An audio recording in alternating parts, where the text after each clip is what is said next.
Aleluia. Vamos abrir a palavra de Deus em Atos capítulo 2, dando continuidade à nossa meditação diária nas Escrituras Sagradas. Atos capítulo 2. Ao cumprir-se o dia de Pentecostes, estavam todos reunidos no mesmo lugar. E de repente veio do céu um som como de um vento impetuoso, e encheu toda a casa onde estavam assentados. E apareceram distribuídas entre eles línguas como de fogo, e pousou sobre cada um deles. Todos ficaram cheios do Espírito Santo, e passaram a falar em outras línguas, segundo o Espírito lhes concedia que falassem. Ora, estavam habitando em Jerusalém judeus, homens piedosos, vindos de todas as nações debaixo do céu.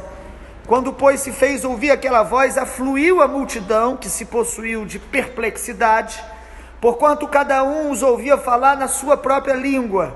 Estavam atônitos, se admiravam, dizendo: vede, não são porventura galileus todos esses que aí estão falando? E como os ouvimos falar, cada um em nossa própria língua materna? Somos partos, medos, elamitas, os naturais da Mesopotâmia, Judeia, Capadócia, Ponto, Ásia, Frígia, Panfilha, do Egito e das regiões da Líbia, nas imediações de Cirene, e romanos que aqui residem, tanto judeus como prosélitos, cretenses, arábios. Como os ouvimos falar em nossas próprias línguas as grandezas de Deus? E todos atônitos e perplexos interpelavam uns aos outros: que quer dizer isso? Outros, porém, zombando, diziam: estão embriagados.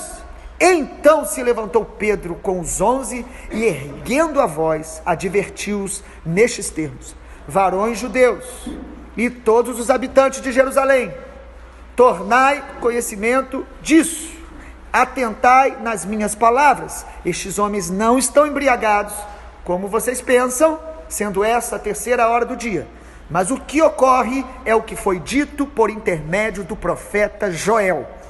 E acontecerá nos últimos dias, diz o Senhor, que derramarei do meu espírito sobre toda a carne. Vossos filhos e vossas filhas profetizarão. Vossos jovens terão visões e sonharão vossos velhos. Até sobre os meus servos e as minhas servas derramarei do meu espírito naqueles dias e profetizarão. O verso 22, vamos pular alguns versículos. O versículo 22: varões israelitas, atendei a essas palavras. Jesus, o Nazareno, varão aprovado por Deus diante de vós, com milagres, prodígios e sinais, os quais o próprio Deus realizou por intermédio dele entre vós, como vós mesmos sabeis, sendo este entregue pelo determinado desígnio e presciência de Deus, vós o matastes, crucificando-o por mão de iníquos, ao qual, porém, Deus ressuscitou, rompendo os grilhões da morte, porquanto não era possível fosse ele detido por ela. Louvado seja o nome do Senhor. Atos capítulo 2 fala da vinda do Espírito Santo. O Espírito Santo sempre agiu porque ele é Deus, ele é eterno, mas em Atos capítulo 2 se inaugura a dispensação do Espírito Santo. Ele vem não mais para ungir pessoas específicas como na antiga aliança, como um sacerdote, um rei, um profeta, mas agora ele vem para habitar em todo aquele que é verdadeiramente discípulo de Jesus. Os que se rendem a Jesus, creem em Jesus, o Espírito Santo vem e habita em nós. E ele veio no dia de Pentecostes, ou seja, na festa que o Senhor Yahvé deu a Israel para ser celebrada. A festa de 50 dias após a Páscoa, Pentecostes. 50 após a Páscoa. É interessante como o Senhor, na sua soberania, ele entrega o seu Filho. O Senhor Jesus se entrega na Páscoa, e o Espírito Santo é derramado no Pentecostes, a festa das colheitas, o final da colheita dos cereais, mostrando para nós tantas aplicações que poderíamos perceber Inclusive também no Pentecostes foi o dia onde Moisés entrega a lei completa. O Senhor deu a Moisés, e é no dia de Pentecostes que ele entrega a lei completa a Israel, após 50 dias do Êxodo. A vinda do Espírito Santo, há muitas aplicações no texto, e podemos pelo menos destacar 3 aplicações iniciais. A vinda do Espírito Santo foi imprevisível. Eles não sabiam a hora, o momento, como seria. Assim são as experiências com Deus. Nós devemos buscar a presença de Deus pelo prazer de estar com Ele, não por causa de uma experiência, mas ao buscar o Senhor de todo o coração, Ele vai nos surpreender de maneira imprevisível. Que coisa especial nós experimentamos ontem à noite, uma graça de Deus e um testemunho vivo que já ouvimos. Quantos anos tem a nossa ovelhinha de Jesus? Vai fazer 6 anos. Enquanto orávamos e adorávamos, um anjo do Senhor a visitou ontem à noite. Uma experiência muito especial. Temos orado por isso, especificamente, por quebrantamento, e ontem pela manhã oramos: Senhor, envia anjos para ministrar no culto. E o anjo do Senhor, onde ela entregou a chave do coração dela, e teve uma experiência muito especial, a nossa ovelhinha de Jesus. E ninguém falou ontem sobre entregar a vida a Jesus, se converter, e ela sai dali e diz: eu entreguei a vida a Jesus, eu me converti, sou a nova convertida, de 5 para 6 anos. O que é isso? O Espírito Santo vem, e Ele está conosco, e Ele é imprevisível. Em segundo lugar, a vinda do Espírito Santo, ela é sobrenatural. O texto de Atos 2 nos mostra os sinais sobrenaturais. Parece que alguns têm resistência ao sobrenatural, porque querem andar no natural, controlando a vida, controlando até o que Deus faz. Amado, perca o controle para o Espírito Santo. Eles ouviram, de repente, foi de repente, imprevisível, eles ouviram um som como de um vento. Não era um vento, mas o som vindo do céu. Eles viram línguas como de fogo. Não era fogo, mas era parecido com fogo. Sobrenatural de Deus, que nós não entendemos. Há coisas que Deus faz que nós não entendemos, apenas desfrutamos e experimentamos. O Espírito Santo, sinais sensoriais, mas não só sensoriais, mas significativos, porque este vento mostra esse agir soberano do Espírito Santo, e este fogo mostra a purificação que o Espírito Santo produz em nós, porque a vinda do Espírito Santo é para nos santificar, para nos tornar mais semelhantes a Jesus. Ele é sobrenatural. E em terceiro, a vinda do Espírito Santo tem um propósito. A vinda, o derramar do Espírito Santo capacita e reveste os apóstolos com uma ousadia para anunciar a palavra de Deus a todas as nações. Porque o texto mostra que eles começam a falar em outras línguas, e havia uma multidão de judeus de todas as partes do mundo, lógico, do mundo conhecido da época. Não pensa você que tinha brasileiro ali, porque o texto fala, né, que de todas as nações, mas eles ouvem em sua própria língua e às vezes no seu dialeto as grandezas de Deus. Os apóstolos falam em línguas dadas pelo Espírito Santo, e o texto deixa muito claro que são idiomas em que eles entenderam. Alguns acreditam que o milagre foi duplo, tanto deles falarem como das pessoas ouvirem em seus próprios idiomas, como aquela tradução simultânea, né, que alguns congressos internacionais eles praticam. Ali havia uma manifestação poderosa, gloriosa, mas o mais importante, eles anunciavam a palavra de Deus, as grandezas de Deus a todas as nações, mostrando que o Espírito Santo veio para capacitar a igreja a levar o evangelho a todas as nações da terra. Um encontro internacional. E é muito interessante, porque a vinda do Espírito Santo nos parece, e vários teólogos falam sobre isso, que é justamente uma quebra da maldição de Babel. Em Babel, eles se confundem, as línguas são confundidas, e agora em Atos 2 o Espírito Santo vem e dá um idioma que todos entendem a mensagem de Deus, a mensagem do Evangelho. E a partir disso, qual é a mensagem que eles anunciam? O que é que Pedro vai pregar? Qual é a mensagem anunciada por Pedro? O Evangelho. O Evangelho, precisamos entender isso. A nossa pregação é do Evangelho do Reino, e o Evangelho é Jesus. O Evangelho é o Cordeiro de Deus que foi morto antes da fundação do mundo, e que ressuscitou, e que voltará, e que reina sobre aqueles que creem, confessam e se rendem a Ele. O Evangelho de Jesus. Pedro prega, e a mensagem de Pedro tem pelo menos 4 aspectos para sermos didáticos e compartilhar nessa manhã. Primeiro, a mensagem dele, ela é bíblica. Ele não começa dizendo, olha, esta experiência é uma novidade. Não, ele diz, o que está acontecendo aqui é o que foi profetizado por Joel. Amado, Deus é o Deus da história. Deus é o Deus que está no controle de todo o universo e de todos os tempos e eras.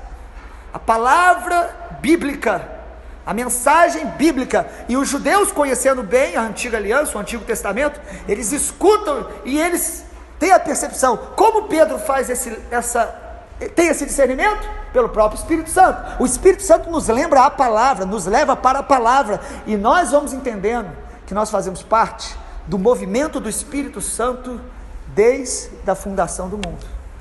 Ou seja, a vinda do Espírito Santo foi profetizada por Joel. Segundo lugar, a mensagem de Pedro, ela é cristocêntrica, como tem que ser a mensagem da verdadeira igreja. Ele anuncia Jesus. Ele diz, e nós lemos um pouco, ele diz no versículo, a partir do verso 14, e principalmente a partir do versículo 22, ele diz, atendei às palavras, Jesus o Nazareno, ele foi aprovado por Deus e fez milagres e prodígios e sinais entre vocês, e vocês sabem disso. Ele foi entregue, não foi a força do Império Romano que o matou, ele se entregou, ele disse, ninguém tira a minha vida, eu a dou. O Pedro fala isso na mensagem, na primeira pregação pós derramamento do Espírito Santo. Ele diz aí, no versículo 23, ele foi entregue pelo determinado desígnio e presciência de Deus. O Senhor Jesus morreu, e em Apocalipse fala isso, antes da fundação do mundo. Na verdade, o mundo existe porque o Senhor Jesus, ele se entregou, decidiu se entregar por nós antes da fundação do mundo. Deus planejou a vinda dele, por Deus saber que nós, a raça humana, se rebelaria contra o governo de Deus. E ele diz aí, vós o matastes. O fato de Deus ter o entregado não significa que não tivemos culpa. E Pedro diz, judeus, vocês o mataram por mãos de iníquos. Os judeus entregaram ao Império Romano, que executou. Mas na verdade, quem crucificou a Jesus? Todos nós. Foram os nossos pecados. Olha a mensagem de Pedro, cristocêntrica. Quando nós falamos da mensagem cristocêntrica, é a vida, a morte na cruz e a ressurreição de Jesus e a volta de Jesus. Esta é a mensagem da igreja do Senhor, pregar o Evangelho. Terceiro, a mensagem de Pedro também, ela tem uma ênfase na obra do Espírito Santo. Usando uma expressão da teologia, ela é pneumática, ela fala do Espírito Santo. Ele diz aí, o Espírito Santo foi derramado, o Espírito Santo está trabalhando, está agindo, nós não podemos esquecer disso. Versículo 33, Pedro diz, exaltado à destra de Deus, recebido do Pai, a promessa do Espírito Santo derramou o que vocês estão vendo e ouvindo. Pedro faz questão de falar, a obra que está acontecendo aqui é do Espírito Santo, ele está trabalhando, ele está agindo, vocês estão vendo, agora cabe a vocês a resposta. E qual é o chamado de Pedro? Quarto aspecto da sua mensagem, ele chama o povo ao arrependimento. Versículo 38, o Evangelho do Reino de Deus é esse chamado. Versículo 38, arrependei-vos e cada um de vós seja batizado em nome de Jesus Cristo para a remissão dos vossos pecados, e recebereis o dom do Espírito Santo. Essa é a mensagem do Evangelho do Senhor Jesus. é arrependimento, mudança de mente, de pensamento, mudança de opiniões. O Evangelho do Reino, a Bíblia diz que o arrependimento não é só a porta de entrada do reino, mas é o estilo de vida de quem permanece em Jesus.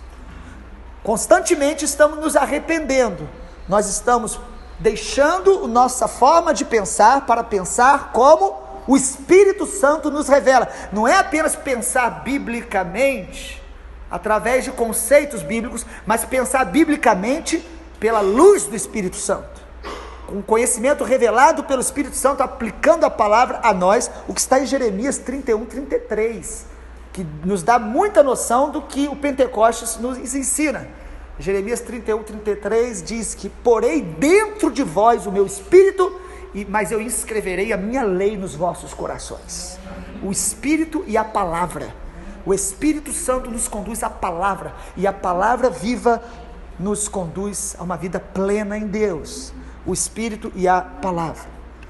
E a promessa, a mensagem de Pedro sobre arrependimento, sobre o derramamento do Espírito Santo, não é só para aquela geração. Versículo 39, Pedro deixa muito claro em Atos 2, ele diz, no verso 39, para vós é a promessa, para vossos filhos e todos que ainda estão longe, isto é, para quantos o Senhor Deus chamar. O Pentecostes foi uma inauguração e não uma obra concluída.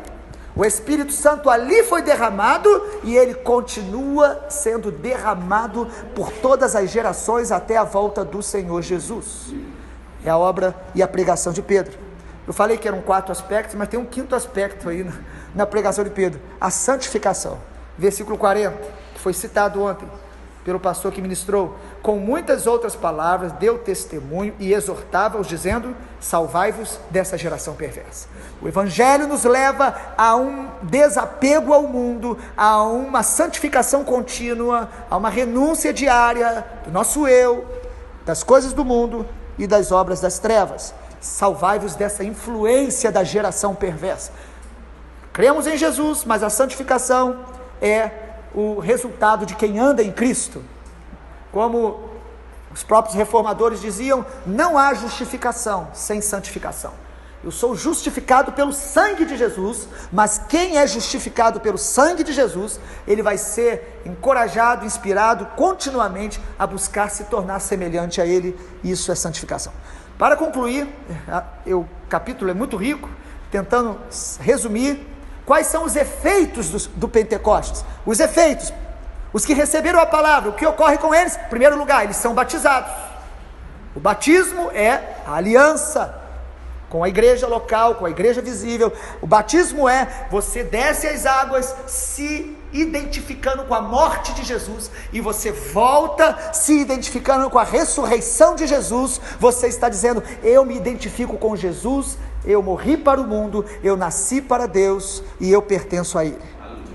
O segundo efeito do Pentecostes, vida corporativa, vida como igreja. Como viviam os convertidos? Do verso 42 ao 47 de Atos capítulo 2. Os irmãos lembram que a igreja nasce aqui, na cidade de Jerusalém. A cidade, eles estavam em Jerusalém, e diz aí como era o estilo de vida da igreja, ou seja, quem está cheio do Espírito Santo e crê em Jesus, ele se torna parte de um corpo visível e de um corpo invisível. Ele se torna parte da igreja, noiva de Cristo. Igreja não é um lugar onde vamos, igreja é um povo que se reúne por causa de Jesus, porque tem a identidade de Jesus, porque ama a Jesus e caminham juntos como uma família espiritual. Lavados pelo sangue de Jesus, batizados pelo Espírito Santo, vamos querer viver uma vida corporativa. Como eles viviam? O texto diz, perseveravam, a palavra aí, ou seja, continuidade na doutrina, na palavra, no amor à palavra, perseveravam no partir do pão, fala da ceia do Senhor, nas orações, vida de oração, no louvor, ações de graças. Esse é o estilo de vida de quem está em Cristo e quem está cheio do Espírito Santo. Quanto mais cheio do Espírito Santo, mais essas virtudes vão ser prazerosas no nosso coração, estar juntos por causa de Jesus, para servir a Jesus, não por atividades, não por religiosidade, não por rotina, mas por amar a Jesus. Faziam as refeições juntas, o temor de Deus crescendo neles, ou seja, eles estavam sempre aprendendo. Discípulo é aquele que sempre está aprendendo, como a palavra aluno nos ensina tanto, né? Sem luz, é alguém que está sempre recebendo luz de Deus, da palavra e do Espírito Santo. E eles tinham uma comunhão intensa e um coração aberto para ajudar uns aos outros à medida que alguém tinha necessidade. São virtudes maravilhosas que a gente apenas está citando. E em último lugar, terceiro, os efeitos do Pentecostes: milagres e salvação. O texto diz que sinais, prodígios eram feitos, a presença de Deus no meio da igreja gerava esse ambiente de fé, onde milagres e curas eram manifestos pelo poder do Senhor Jesus, para a glória de Jesus. E eu coloco milagres e salvação, apesar que cremos realmente que a salvação é o maior milagre. Quando alguém crê em Jesus e se rende a Jesus, este é o maior milagre, e é um milagre que tem valor eterno, porque alguém pode ser curado, pode ser liberto, mas de repente não caminhar com o Senhor Jesus. Mas a salvação, diz aí que Deus dia a dia acrescentava os que iam sendo salvos. Uma igreja cheia do Espírito Santo vai viver essa realidade. Que o Senhor nos abençoe nesta manhã, em nome de Jesus. Amém.